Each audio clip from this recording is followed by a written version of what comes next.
Pakistan Kathua operation से जुड़ी हुई जैश के सभी 5 आतंकी ढेर किए गए हैं। सूत्रों के हवाले से जानकारी आपको दे रहे हैं। सुरक्षा बलों को बहुत बड़ी कामयाबी यहां पर हासिल हुई है। 6 दिनों से यह ऑपरेशन ताबड़तोड़ चल रहा था और आखिरकार सुरक्षा बलों को यह बड़ी कामयाबी हाथ लगी है। जैश के 5 आतंकी बताए जा रहे थे जो लगातार इलाके में छिपे हुए थे और इन 5 आतंकियों को ढेर किया गया है। तो हमने देखा कि जिस तरीके के वाकयात हो रहे हैं, जिस तरीके के वाकयात में मुलव्वस है रॉ, it has become an international terrorist organisation.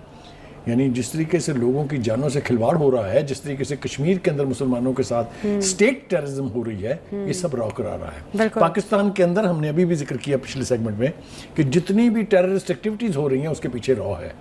आपको पता है जो सी पैक जो हमारे लिए एक टर्निंग पॉइंट है, जो हमारे लिए गोल्ड माइन है, जो हमारा फ्यूचर है, उसको बर्बाद करने के लिए अजीत डोल साहब लगे हुए हैं सुबह से शाम तक। There is not a single day, एक सिंगल डे नहीं, there is not a day जिसमें 2-2, 3-3, 4-4 हमले नहीं होते।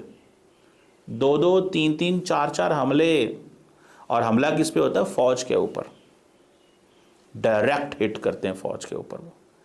सिविलियंस पे भी करते हैं, लेकिन फौज पे करते हैं टू गिव अ मैसेज कि हम आपसे लड़ रहे हैं।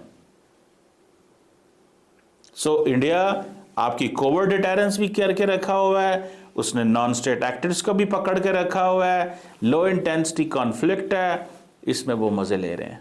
इस तरह से पूरे का पूरा नेशनल मीडिया कंप्रोमाइज्ड है, रॉ ने उसको काबू किया हुआ है। और ये मुसलमानों के साथ जो कुछ वहां हो रहा है, रॉ जो है टूल है आरएसएस का, राष्ट्रीय सिविक संघ, जो इंतहा पसंद हिंदू भारतीय तंजीम है, जो बीजेपी की मिलिटेंट विंग है। वो पूरे हिंदुस्तान में एक गुंडे की हैसियत है उसकी। ना वो किसी को मस्जिद में जाने देता है, ना किसी खातून को हिजाब लेने देता है। आपके सामने है जी। तो नमस्कार दोस्तों, स्वागत है आपका बायोटेक न्यूज़ की एक नई वीडियो में। दोस्तों वीडियो अच्छी लगी तो एक लाइक करना, कमेंट करना और शेयर करना, और जो भाई पहली बार है सब्सक्राइब करना। तो दोस्तों कल एक बहुत बड़ी दुखद खबर आई थी कि इंडियन आर्मी के 3 जवान शहीद हो गए थे, लेकिन इंडियन आर्मी ने 24 घंटे के अंदर अंदर उन 5 आतंकवादियों को ढूंढ कर और उनको मार डाला। अब ये चीज़ देखकर पाकिस्तान मीडिया भी रो रहा है कि यार इंडिया की पुरानी वाली पॉलिसी नहीं रही है, इंडिया ने अब नई पॉलिसी लागू कर दी है जिसके तहत ऑन द स्पॉट काम किया जाता है। और अब इंडिया इसके जो मास्टरमाइंड थे उनको भी नहीं छोड़ेगा, और इस चीज़ से ही पाकिस्तान मीडिया रो रहा है कि इंडिया कभी भी अपनी गलतियाँ एक्सेप्ट नहीं करता और हमारे बंदे भी मरवा देता है। दोस्तों भारत की एक नई पॉलिसी है पाकिस्तान के बारे में। उस पॉलिसी को कहते हैं कोवर्ट डिटेरेंस। एक होती ओवर्ट डिटेरेंस, एक होती कोवर्ट डिटेरेंस। जो कोवर्ट डिटेरेंस है इसका मतलब है हिडन सीक्रेट और नॉन पब्लिक थ्रेट्स जो होते हैं। सो इंडिया 2 किस्म के थ्रेट्स पाकिस्तान को दे रहा है, overt deterrence and covert deterrence. जो इंडिया कर रहा है दैट इज कोवर्ट डिटेरेंस, और जो इंडिया दिखा रहा है दुनिया को दैट इज ओवर्ट डिटेरेंस। इसको जरा समझिएगा। ये अब इंडिया की, मैं आपको जो पॉलिसी है इंडिया की गवर्नमेंट की वो बताने जा रहा हूं। होता क्या है कि जब आप हिडन सीक्रेट और नॉन पब्लिक थ्रेट्स दें और आपकी जो कैपेबिलिटीज हैं वो ऐसी हों कि किसी दूसरे मुल्क के अंदर मिलिट्री इंटेलिजेंस या बाकी जो स्ट्रेटेजिक अफेयर्स के अंदर आप पेनिट्रेट कर जाएं और आप सीक्रेटली पेनिट्रेट करें, पता भी ना चले, और सिस्टम के अंदर हिट करें और आप अपना एग्रेशन शो करें, तो इसको कहते हैं कोवर्ट डिटेरेंस। इसमें जिसे पब्लिकली आप कुछ डिस्क्लोज नहीं कर रहे। मिसाल के तौर पे इंडिया कह रहा है जी हम पाकिस्तान के अंदर बंदे नहीं मारते, लेकिन मार रहे हैं। ये एक नॉन पब्लिकली डिस्क्लोज्ड है। कहते क्या है? हम कश्मीर पे हमला कर देंगे। ये है ओवर डिटेरेंस, खुली बात। लेकिन कर क्या रहे हैं? There is a covert deterrence, not publicly disclosing the real game which is going on, और इसको पूरा सीक्रेट के तौर पर रखा जा रहा है, लेकिन अभी किसी को नहीं बताया जा रहा। और इस सारी गेम के अंदर पाकिस्तान कभी कभी कहीं कहीं बोलता है, अमूमन पाकिस्तान नहीं बोलता। जो भी हो रहा है पाकिस्तान नहीं बोलता, और पाकिस्तान कोई बात नहीं करता। अब हम कहते हैं जी इंडिया बिहाइंड है। वो कैसे? Because there are circumstantial evidence है उसके ऊपर, और उसके ऊपर एनालिसिस है। इंडिया ने कभी भी ऑफिशियली रिकॉग्नाइज नहीं किया कि ये ऑपरेशन जो है वो इंडिया करवा रहा है, कभी भी। लेकिन ये तमाम लोग वो है जो इंडिया को मतलूब है या इंडिया इनसे लिंक रहता है। लेकिन ये इंडिया की एक नई डॉक्ट्रिन है। ये पोस्ट उड़ी एंड पोस्ट बालाकोट, ये एक नई डॉक्ट्रिन है, ये एक अग्रेसिव स्टैंस की डॉक्ट्रिन है। अब फॉर एग्जांपल नॉन काइनेटिक, ठीक है जी, ऑपरेशन भी वो करेंगे। इस देखें, उनको समझ आ गई करना क्या है, उनको घर से हर चीज मिल गई। देखें, आप कहते हैं जी हमारे पास प्रूफ है, क्या प्रूफ है? टेक्निकली आपके पास कोई प्रूफ नहीं है, और टेक्निकली आपके पास प्रूफ है भी, बिकॉज ये सारे के सारे लोग जो थे, those who have been working anti India, ये सारे के सारे एंटी इंडिया का चक्कर चल रहे थे। और फिर होता क्या है, ये जितनी भी किलिंग्स हैं ये सिलेक्टिव हैं, ये सिलेक्टिव हैं।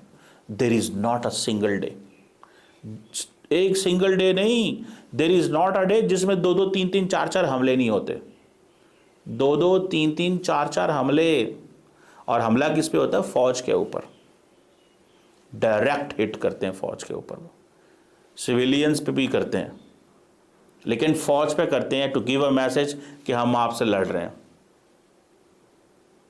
सो इंडिया आपकी कोवर्ट डिटेरेंस भी करके रखा हुआ है, उसने नॉन स्टेट एक्टर्स को भी पकड़ के रखा हुआ है, लो इंटेंसिटी कॉन्फ्लिक्ट है, इसमें वो मजे ले रहे हैं। और आपके पास अब कोई चॉइस नहीं रह गई, आपके पास कुछ ऐसा नहीं है जिसमें आप ये कह सकें कि हाँ जी हम ऐसे कर सकते हैं, हम वैसे कर सकते हैं। आपका सारा सिस्टम चोक हो चुका है, बिजनेस वो करने नहीं देते, गवादर को चलने नहीं दिया गया, कारोबार हो ही नहीं रहे, चाइनीज़ को भगा दिया, 250 मिलियन का मुल्क है, आप मसरूफ़ हो गए हैं चंद हज़ार, चंद 100 लोगों के हाथों। 6000 टीटीपी का बंदा है, कुछ 4-5, 3-4 हज़ार बलोच होंगे। 10,000 बंदे ने 240 मिलियन के मुल्क को चोक कर दिया, और आपके पास कोई चॉइस नहीं। या तो आप इंटेलिजेंस का सहारा लें, टेक्नोलॉजी का सहारा लें, जिधर आप देखें इतनी बड़ी फौज है, जिधर जिधर जाएगी उसको कैसे कैसे मैनेज करेंगे। आप एक बलूचिस्तान के अंदर एक लंबी सड़क है 300 किलोमीटर की जी, जिसमें 300 किलोमीटर में from point A to point B there is no one fine night the Baloch militant will come, he will install an improvised explosive device and he will leave, and next day आप वहाँ जाएंगे, आपकी गाड़ी गुजरेगी, dose आप फारग। या वो आते हैं, they are वो wearing the suicide vest, वो किसी एक चीज़ को हिट करते हैं, गाड़ी को, बस को, and there is an attack, वो खुद भी मर जाते हैं। आपने किसी को क्या पकड़ना है? समझ रहे हैं बात को? सो दिस ओवर्ट और कोवर्ट डिटेरेंस, पाकिस्तान के पास कोई सोल्यूशन नहीं है इस वक्त। या तो एक ऑफेंसिव सोल्यूशन है कि इतना मारो, इतना मारो, इतना मारो कि चीखें निकाल दो हर तरफ, लेकिन उसमें फिर क्या होता है? फिर उसमें कहेंगे जी ह्यूमन राइट्स वायलेशन हो गई, फिर उसमें कहेंगे जी ये हो गया। लेकिन इनके सिंपथाइजर्स को भी पकड़ना पड़ेगा, इनके अबेटर्स को भी पकड़ना पड़ेगा, फाइनेंसर्स को भी पकड़ना पड़ेगा, सबको पकड़ना पड़ेगा। और क्या हम पकड़ सकते हैं? हम पकड़ तो सकते हैं शायद, कैपेबिलिटी तो है, लेकिन शायद इस सारी कैपेबिलिटी को रिवाइज करना पड़ेगा, रिवाइज करना पड़ेगा, ये सब कुछ रिवाइज करना पड़ेगा। Everything will have to be in a new fashion. आपको एक नए फैशन में चीज़ें करनी पड़ेंगी। ये जो कुछ हो रहा है, ये चीज़ें आपके हाथ में इस वक्त नहीं है। आप जो मर्जी बातें करें, चीज़ें आपके हाथ में नहीं हैं। They have made everyone unsafe in Pakistan. Everyone, you are not safe anywhere. This is India's message. ये है इंडिया का मैसेज, आप कहीं पे सेफ नहीं है। ये वो चाहते हैं, यही वो कर रहे हैं, यही वो करेंगे। हम क्या करेंगे अभी तक तो हमें कुछ पता नहीं है।